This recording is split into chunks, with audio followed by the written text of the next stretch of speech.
Allez, on va finir sur quand même le PIOT et sur notre cher Skad Al-Arnia, directeur général de l'informatique au ministère de l'Éducation, pour parler d'éducation numérique, vecteur de transformation digitale.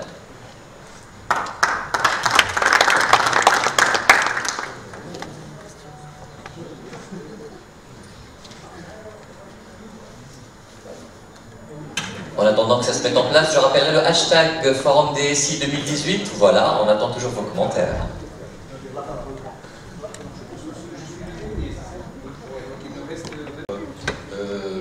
Le club DSI pour cette invitation, pour l'intérêt donné à l'expérience du ministère de l'Éducation en question de ce service inscription scolaire. Mais je voulais mettre ce projet dans son contexte, parce que le contexte est plus large que cette expérience, même si on va partager ensemble le retour de cette expérience. C'est que le projet, il s'intègre dans une stratégie globale qui s'appelle donc le plan stratégique de l'école numérique, une stratégie qui s'aligne avec la stratégie du ministère en matière de réforme de l'éducation, cette réforme qui touche nos ressources, c'est les ressources, le capital national, c'est nos ressources humaines. Et donc nous travaillons sur ces ressources-là pour les renforcer et les développer. Et le projet ou bien le souci du ministère, c'est toujours l'amélioration de la qualité d'enseignement et d'apprentissage. Et le plan technologique vient pour s'aligner avec cette stratégie, pour dire que le numérique devrait être un catalyseur, un moyen, un instrument nécessaire pour le développement de l'enseignement et le renforcement de l'enseignement et de l'apprentissage, et de la qualité d'enseignement et d'apprentissage, et le développement des habiletés du XXIe siècle, parce qu'on parle de compétences du XXIe siècle, et comment intégrer et comment mettre au diapason ces compétences dans ces ressources qui sont donc dans ce secteur. Ces compétences, vous les savez certainement, les compétences de tout ce qui est esprit critique, communication, pensée, innovation, créativité, tout ça devrait être travaillé dans ce contexte-là, le contexte du plan stratégique de l'école numérique et comment il peut concrétiser ces objectifs-là. Donc, dans cette présentation, je vais essayer de quand même mettre le cadre global de cette action, bien ce process d'informatisation, si je peux dire, mais il y a quand même dans cette informatisation une transformation dans les comportements. Pour cela, on a dit que c'est une transformation digitale, cette inscription ou ce service d'inscription scolaire, comment il a pu s'aligner avec les objectifs du plan stratégique et en même temps créer de la transformation au niveau de la société. Donc, comme je l'ai présenté, donc ce service-là, il s'intègre dans une stratégie plus globale.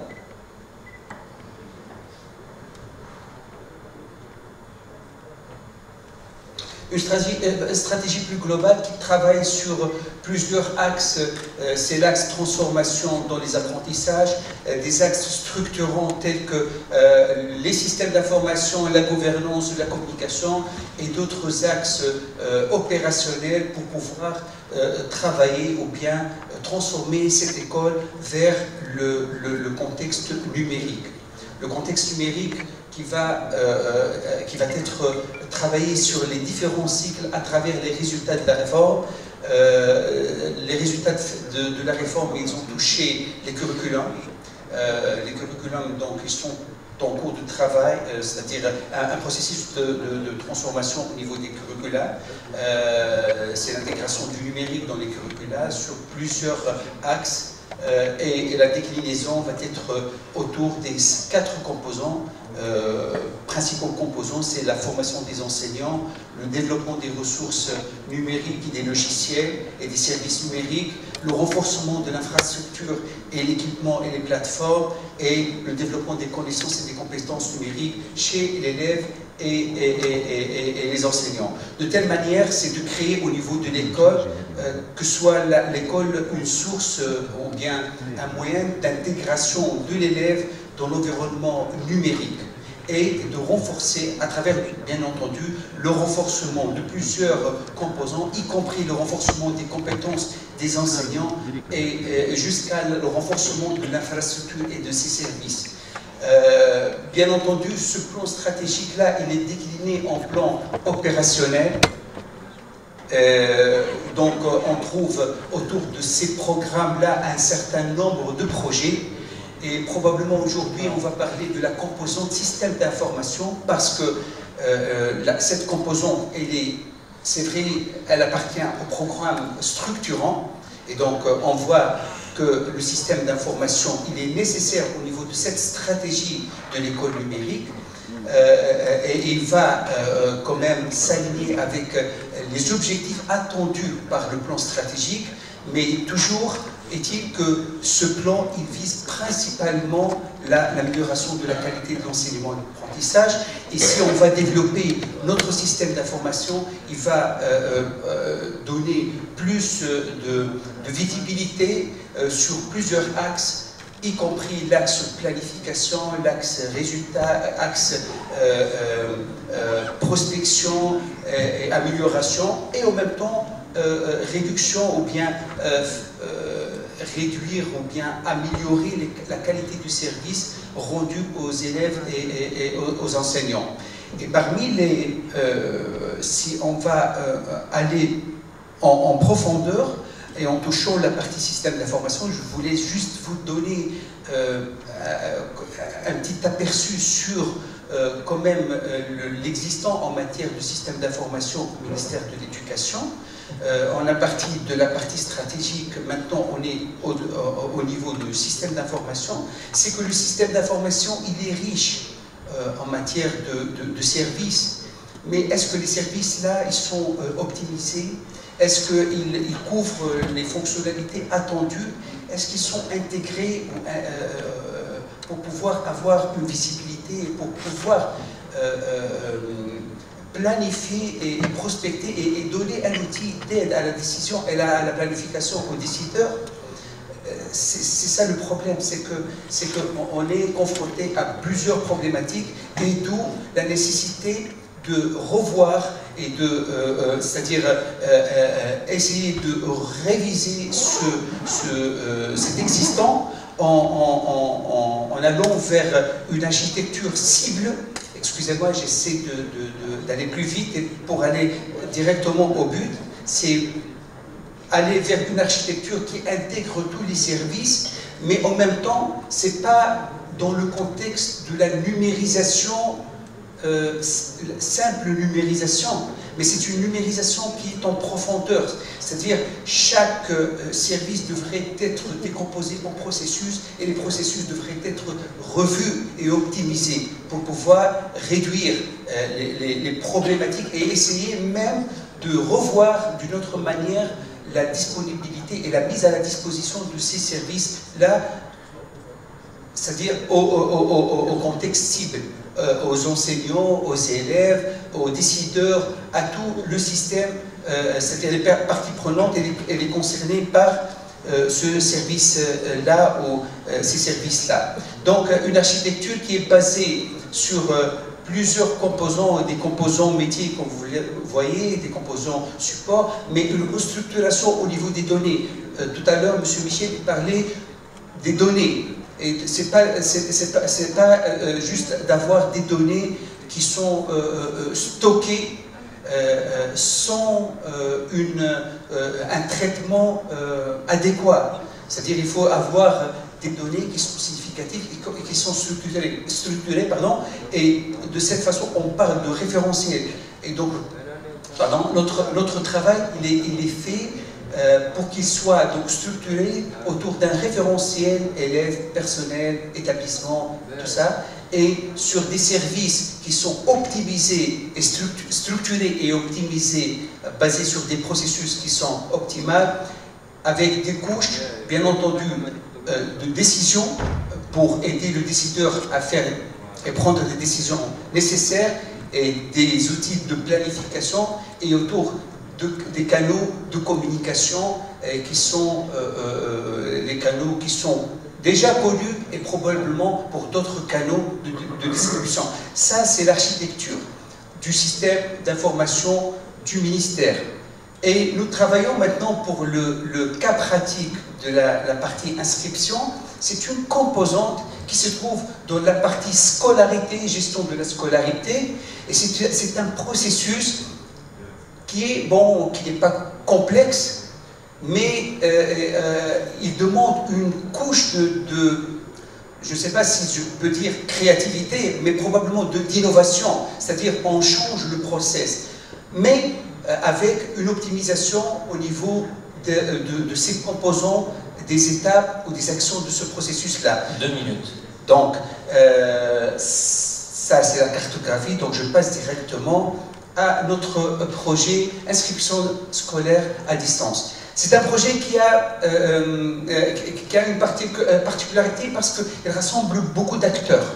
Vous voyez, les opérateurs, les opérateurs financiers, les opérateurs de télécommunications, les structures de sécurité, et les banques, et les ministères, tels que le ministère des Finances. Ce projet-là, donc, il cible la population des élèves du collège et du lycée, qui sont autour de 910 000 élèves, qui sont dans des établissements, c'est autour de plus que 1500 établissements scolaires, collèges et secondaires. Le processus, il a commencé déjà l'année dernière pour un cadre pilote.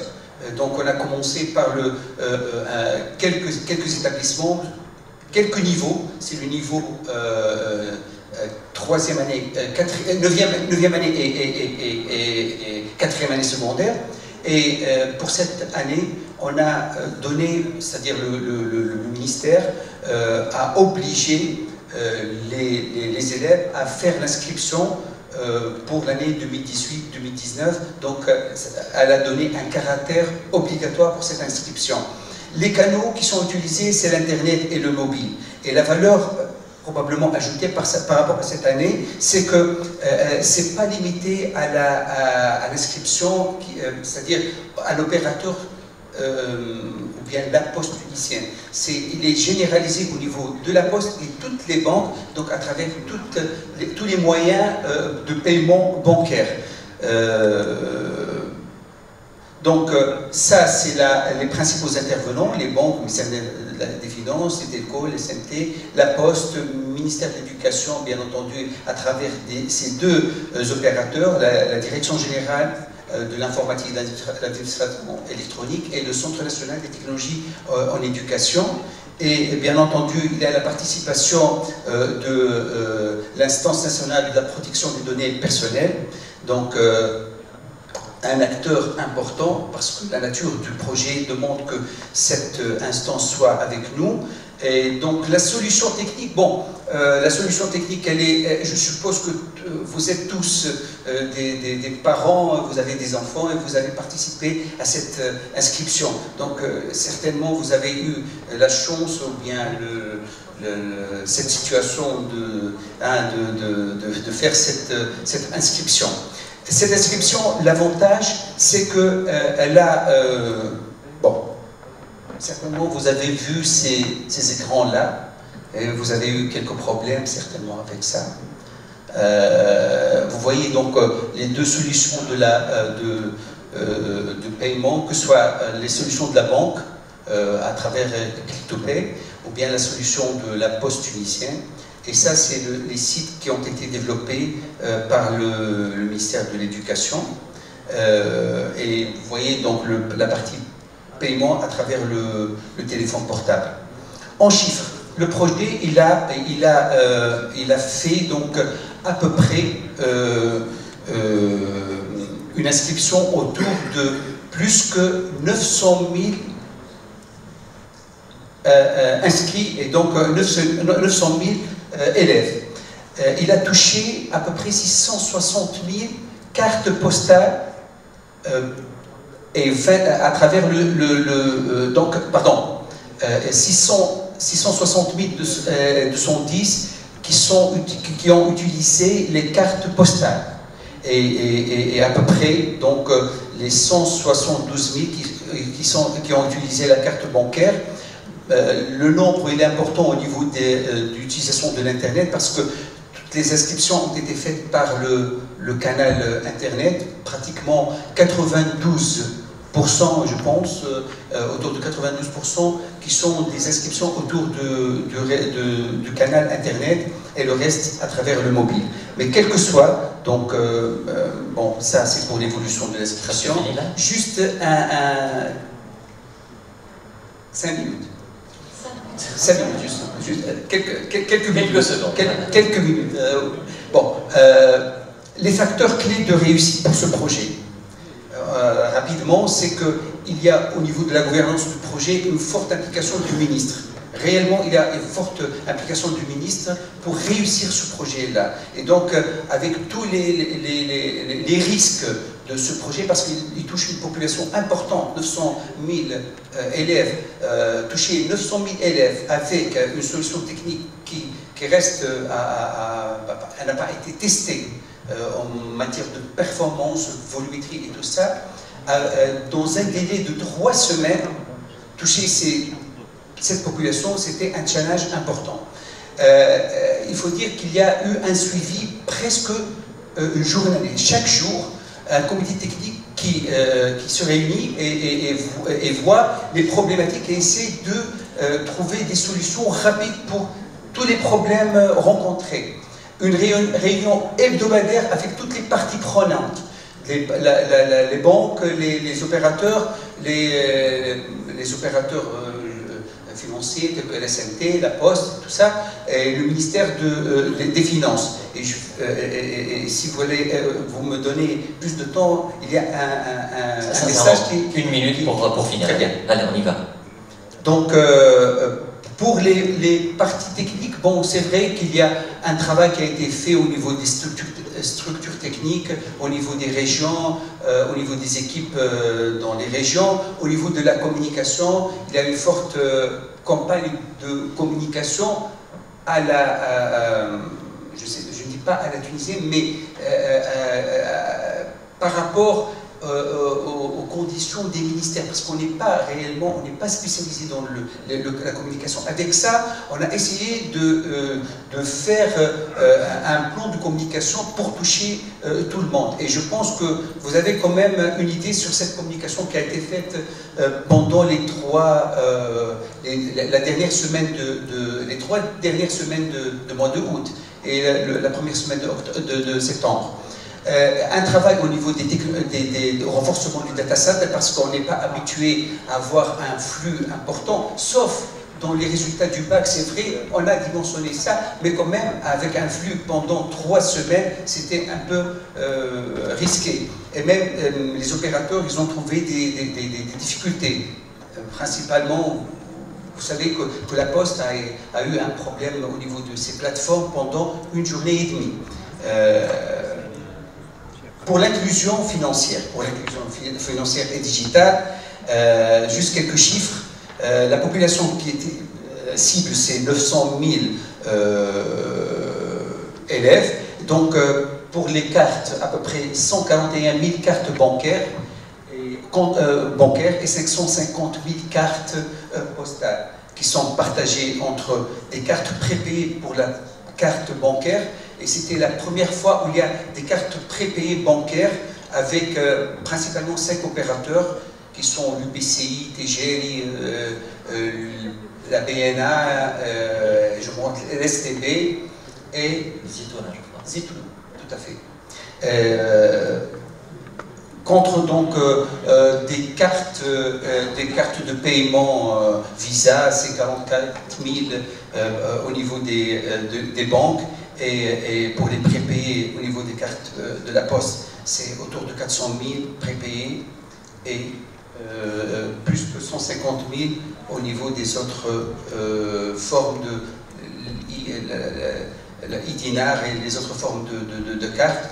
Donc pour la population inscrite, comme je vous l'ai dit, c'est le 95% à peu près sur le web et 5% au niveau du mobile qui utilisait le mobile au niveau de l'inscription. Au niveau donc des banques, 92 qui utilisaient les cartes bancaires à travers le web et 7% sur les utilisations donc sur les services mobiles des banques. La seule remarque, c'est qu'on a essayé de faire un numéro commun entre tous les services des banques au niveau d'utilisation de services de paiement mobile, mais je ne sais pas si c'est une bonne expérience parce qu'on a trouvé des difficultés au niveau de l'utilisation de ces services. Les gens ne sont pas préparés pour l'utilisation du mobile, mais quand même, ça fait quand même une transformation au niveau des attitudes ou bien au niveau des habitudes des parents et des élèves pour l'utilisation de ce service-là. La seule chose probablement qui est le fruit de ce service ou bien de cette action, c'est qu'au niveau du budget de loi de finances 2019, il va y avoir le paiement à travers le crédit téléphonique. On a essayé de faire ce challenge-là, on a poussé à travers le ministère des Finances à utiliser le crédit téléphonique pour le paiement des inscriptions. Et donc, à partir de l'année prochaine, une généralisation de l'inscription qui va toucher l'ensemble des élèves du primaire et point. Merci beaucoup, Monsieur Rey. Je sais que c'est un projet que vous avez conduit avec passion, donc vous avez vraiment envie de partager cette expérience. Et d'ailleurs, ça a contribué énormément à l'éducation digitale et numérique des Tunisiens qui se sont mis à utiliser, qui ont été peut-être forcés au début, mais peut-être qui ont trouvé du plaisir.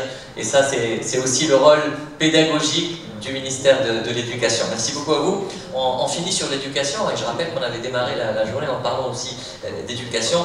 Le digital investit tous les domaines, mais notamment les domaines où il y a des problèmes, parce que le digital est là pour résoudre les problèmes et pour être une sorte de catalyseur. Voilà. En tout cas, il apporte la solution et il élimine les inefficacités. On va sublimer bien sûr le digital tout à l'heure, à partir de 20h30 et pas à partir de 20h, donc à la salle Hannibal. Oui, on va y remonter bien sûr. À la salle Hannibal. Donc on va reculer de 30 petites minutes. Vous avez mangé tout le temps pour la question. On va reculer juste de 30 minutes pour pouvoir s'y retrouver parce qu'on a pris énormément de retard. Merci pour votre, on va dire, patience. Et je rappelle que demain, ce sera à partir de 9h45 pour les ateliers et à partir de 11h30 pour la plénière. Pour faire plaisir à monsieur, je vais quand même aller vers lui et lui donner le micro pour une minute. Allez. Merci. Alors, Fonkad Merassessi, l'Office de la Marche de l'époque, je suis membre du bureau directeur Claude ici. Donc, merci et bravo, c'était un vrai challenge, vous l'aviez remporté, c'était bien. Mais je pense que vous êtes d'accord que ce n'est pas de la transformation digitale. On parle de la transformation digitale, mais bravo, c'est un grand travail qui a été fait. Quelles sont les prochaines étapes du ministère?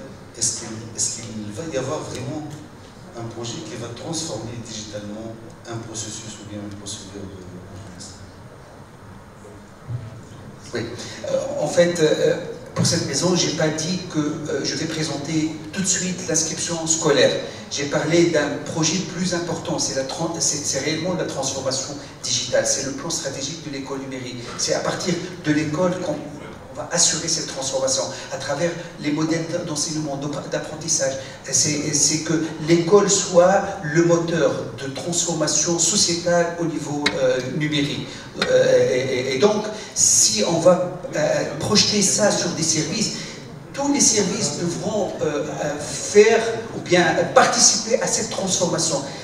Une action simple, probablement, mais elle touche en profondeur toute la population à travers un process qui a été changé, sans optimisation. C'est vrai qu'on a essayé d'éliminer le papier, Mais avec l'élimination de papier, on ne peut pas dire qu'on a optimisé. On n'a pas optimisé. On a fait le même process, mais on a éliminé Maintenant, pour qu'on soit innovant, on doit repenser. C'est la réingénierie des processus. Donc, tout ce qui a été présenté, et principalement au niveau du système d'information, devrait être sujet de révision au niveau des process. Et si j'ai zoomé sur la partie inscription scolaire, c'est pour dire, à travers un petit service, que ce soit l'inscription scolaire, ou bien le QR code au niveau des diplômes, ou bien aujourd'hui on a lancé le service d'inscription pour la 9e année et le concours du bac à travers l'inscription à distance, à travers le paiement électronique. Ça, on essaie d'intégrer l'élève et la société dans ce monde numérique, mais avec du tact, avec des services qui devront être pensés plus largement et non pas rester dans le modèle classique. Juste, j'ai voulu féliciter j'ai voulu féliciter justement, donc on est sur la même longueur d'onde, c'est bon. Scandale, bravo pour le travail que vous avez fait, ainsi que l'équipe et tous les acteurs en général. Bravo pour ta présentation, mais déjà ça, je m'excuse pour parler. Voilà, je vais parler en français. Donc,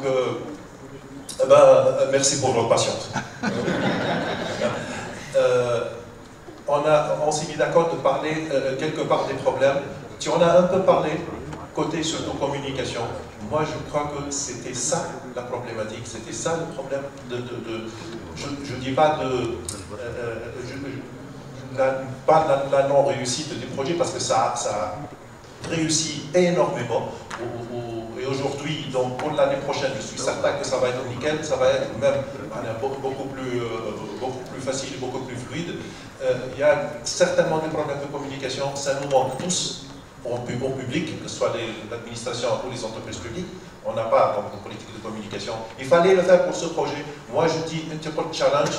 Ce n'était pas un challenge, pour moi, c'était une opération suicidaire de la part de 2 ministres principalement, donc celui de l'éducation et celui de l'éthique. J'en ai parlé avec Semarov, et effectivement, il m'a dit qu'on s'est plongé. Tout à fait. On ne savait pas si ça va réussir ou pas, mais on a voulu gagner une année, parce qu'on aurait pu dire que, ok, on n'est pas aujourd'hui prêt, on ne peut pas le faire en octobre ou en novembre. On doit attendre le mois de septembre. C'était une opération suicidaire, mais alhamdoulilah, ça a réussi. Bravo encore une fois pour toute l'équipe. Merci. Rapidement, allez, je vais tenir le micro, comme ça je peux aussi maîtriser ton temps de parole. Allez, c'est moi qui vais le tenir. Je ne peux pas. C'est difficile. Juste, je voulais vous féliciter avec votre ministère. Parce que beaucoup de gens vous ont critiqué. Moi-même, j'ai eu à un certain moment une petite critique par rapport à comment vous changez les files d'attente des écoles. Ils sont devenus dans les files d'attente dans les postes. Mais, au fait, il y a quelqu'un qui a dit une citation qui est très importante, c'est une citation même dans notre cas. Parfois, le chemin est plus important que la destination. Et learning by doing, ce que vous avez appris, ce que vous nous avez fait apprendre derrière ça, est beaucoup plus important que le résultat. Nous avons appris que ça marche. Nous avons appris qu'on peut mettre ensemble des gens d'environnements extrêmement disparates. Nous avons appris que vous avez essayé de faire l'identifiant unique élève, alors que le pays tarde à faire l'identifiant unique citoyen. Vous nous avez appris beaucoup de choses, indépendamment du fait qu'il y avait eu inscription. Merci beaucoup. Oui. Et aujourd'hui, sincèrement, et je ne jette pas de fleurs, j'ai appris aussi avec le club DSI qu'on ne se jette pas de fleurs. Donc quand il s'agit de digitalisation, on en parle. Quand il s'agit de simple transformation avec zéro papier ou tout simplement de l'intégration d'un outil technologique, ce n'est pas de la digitalisation. Et on l'a rappelé à chaque fois et je trouve que c'est très bien. C'est une belle démarche, on est constructif mais on veut faire avancer les choses. On ne veut pas seulement se caresser dans le sens du poil. Et c'est très bien comme ça. On va être encore plus libre ce soir. Et voilà, vive la digitalisation, la vraie. Voilà, à demain.